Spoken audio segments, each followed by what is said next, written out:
大家好，如果我突然来到您的面前，突然问您一句，爱到底是什么呢？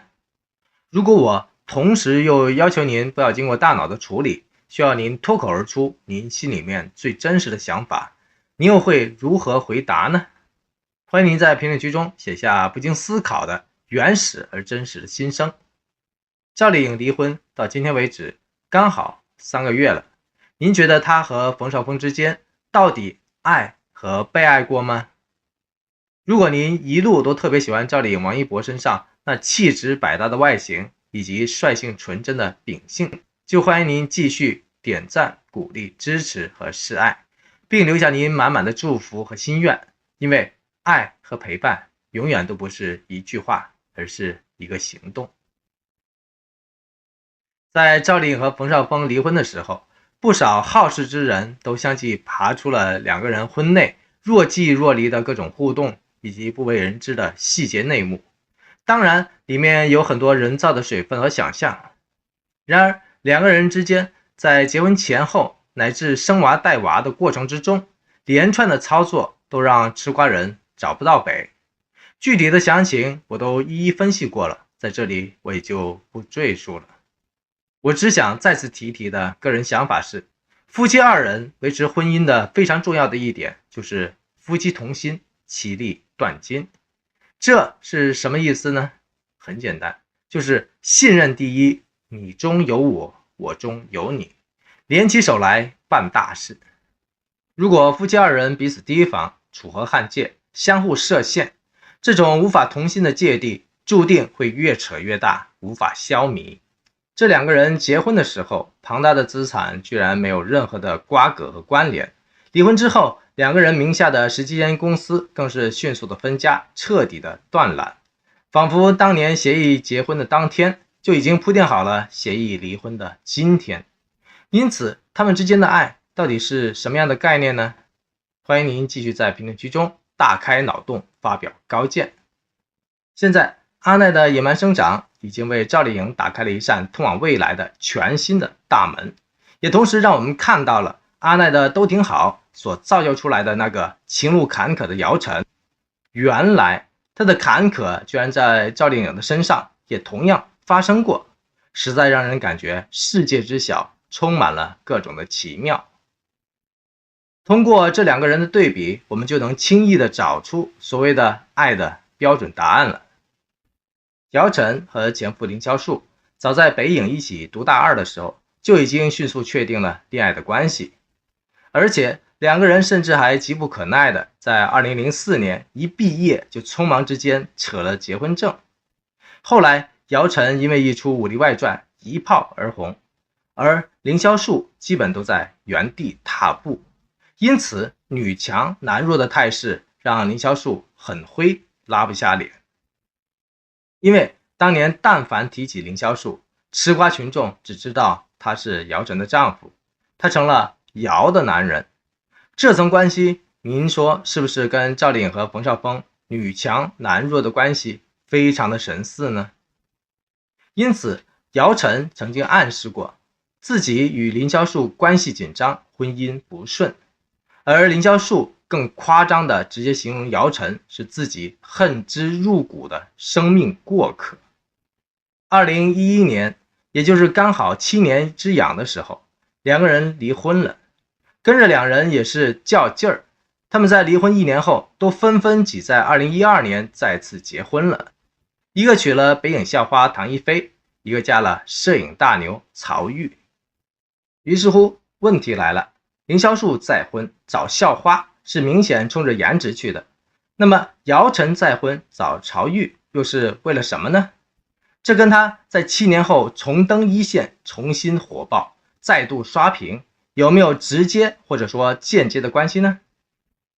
赵丽颖除了有同样的贵人相助之外，是否在婚姻方面同样也可以借鉴一下这个姚晨呢？首先，姚晨相当抢眼的长相和耿直率真的个性，很容易跟异性打成一片，因此离婚之后，他身边不少异性的朋友都对姚晨格外的关心和留意。只是众多追求者当中，姚晨居然选择了其貌不扬的曹郁，这个相貌平庸、几乎谢顶的曹郁，就连比姚晨还矮的身高问题，都成了吃瓜群众争相吐槽的槽点。然而，当我们捋一遍这个平凡曹郁的不平凡的履历，就会立马发现，一个成功女人背后的男人有多么的重要，甚至跟贵人加持的含金量相比，也几乎是不相上下。第一，姚晨的得奖运一直都不好，但曹郁可是个大奖的专业户，各种知名的大奖几乎拿到了手软，金鸡、金马、金像，完全是一个不落。作为中生代摄影师的最强代表，几乎没有之一。可可西里、南京这些响当当的成名作品，都是他在圈内所打造的最强的名片。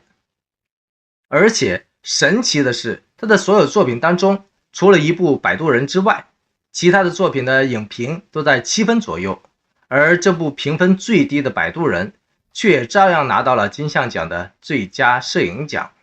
曹郁的深厚功力可见一斑，这样一个专业能力完全处于业界金字塔顶端的超班老公，凭实力协助姚晨实现得奖梦，您觉得难度会有多高呢？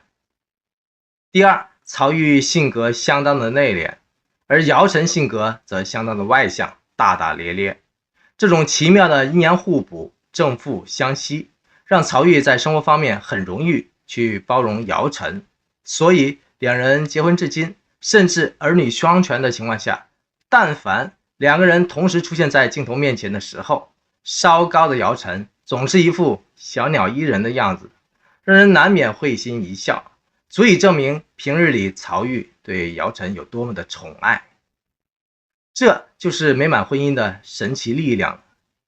包容和成全会让女人更加的动人和开心，装是装不出来的。第三，曹郁的艺术修养很高，别看他私底下不爱说话，但每次谈到他的专业领域的时候，他的口才就表现出来了。这又说明了什么呢？这说明姚晨离婚和再婚的时候，几乎跟赵丽颖同龄，都是30岁出头，已经过了看脸的年纪。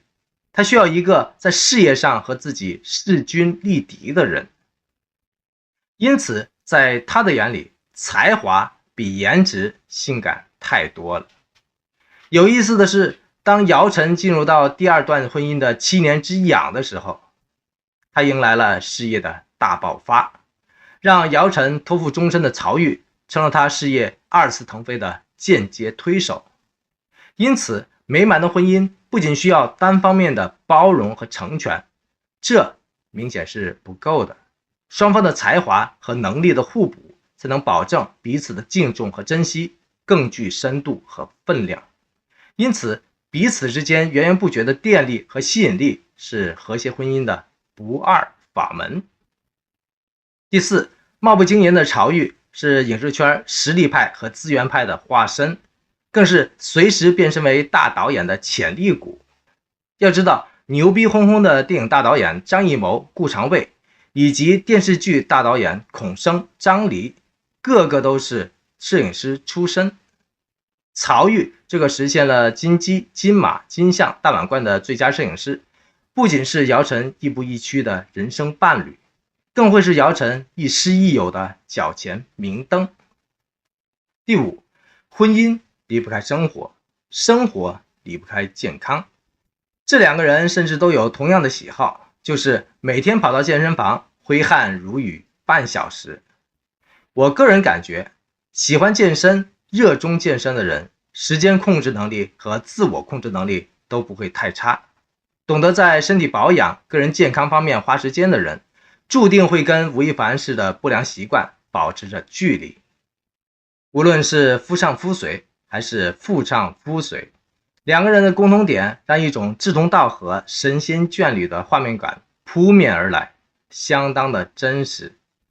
虽然曹郁的颜值下辈子也赶不上大嘴抢眼的姚晨，这已经无关紧要了，因为真正的婚姻、真正的爱情是不看外在的，只看内在的。话说回头，姚晨前夫凌潇肃有个外号叫做话不多，句句砸锅。名门之后的他一直都是事业很小，脾气很大，即便如此，也是大男人主义特别的明显。可见姚晨跟这么一个情商不高、格局不大却又相当自恋和自我的人生活了7年，也是相当的不容易。说到这个凌潇肃会让您想到了哪一个人呢？欢迎您在评论区中随意畅想，指名道姓。有意思的是，姚晨跟赵丽颖一样，偏偏都相当维护自己的丈夫。一个曾经说自己的剧本原本就是为了丈夫准备的，一个曾经辟谣说自己的男人婚内出轨是空穴来风。那种彻底放下自己，小心翼翼去维护婚姻的各种卑微和苦心，天可怜见。姚晨和赵丽颖还有一点很相像，就是她们都是事业心非常强的女人。无论凌潇肃还是冯绍峰，在婚前不知道，但在婚后明显都没有一种吸引爱人的关心与呵护，以及保证婚姻的魅力与热度，更没有不少女人所看重的崇拜感。不知道您有没有同感呢？欢迎您踊跃的交换意见。一求无价宝，难得有情郎。在娱乐圈这种相对浮躁、纸醉金迷的地方，能够找到志同道合、取长补短，对艺术有着同样的热爱和追求的人，并最终走到了一起，对姚晨和赵丽颖而言都是一种缘分和幸运。说到这，您看出来了没有？爱到底是什么呢？爱在我看来，不是单方面的包容和忍耐，而是双方面的成全和造就。我的个人观点，您认同不？欢迎您在评论区中随便的评点，抛砖引玉，或许您还会为我带来更多的亮光和启示。姚晨应该多谢当年为了偷吃校花最终抛弃自己的凌潇肃，正是因为他让他看清了婚姻的本质，也最终找到了婚姻的钥匙。现在的她在贵人和丈夫的帮助之下，重新站在了最高的舞台之上。而刚刚离婚的赵丽颖仿佛重新站在了同样的历史的拐点，创造出更大的辉煌，更闪的成绩，仿佛就在明天，就在明年。最后，您无论是喜爱赵丽颖还是喜欢王一博，或者特别喜欢他们之间那种化不开的 CP 感，或者说夫妻感，都欢迎您大声的点个赞、鼓个励、加个油或者喝个彩。因为您的所有爱心、鼓励和支持都是宝贵的能量和陪伴，而这些能量和陪伴既可以为您自己带来疏解和快乐，也会影响更多的人，包括您所喜爱的人。同样，我也欢迎您点赞、鼓励、订阅和支持本频道，因为这里有爱、有光、也有盐。多谢您的一路的陪伴和宝贵的时间。